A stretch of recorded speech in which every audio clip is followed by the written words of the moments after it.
to everyone. My name is Chen. I come from China, and I'm a global traveler.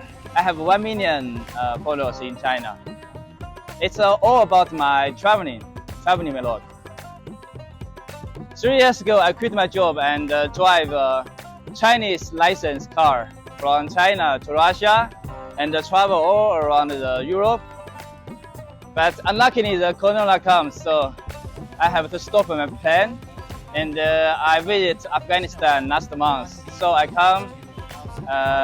enter Pakistan from Afghanistan last week.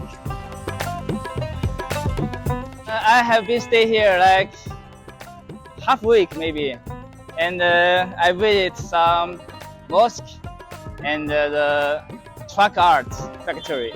It's very interesting for me. यहाँ पे ज़्यादातर आके वो हमें कहते हैं कि जी हमें खैबर वाली साइड पे या यहाँ पे जो किसाखानी बाज़ार हो गया, मस्जिद माबद खान है, इसके अलावा पेशावर म्यूज़ियम को काफ़ी देखते हैं, सिटी हाउस को, और इसके अलावा यहाँ पे जो रबाब बनाने वाले हैं उनको जाते हैं, फूड मार्केट वो जाते हैं, जो देसी स्ट्रीट फूड होती है उसको वो बहुत ज़्यादा ट्राई करते हैं और उसको बड़ा पसंद करते हैं.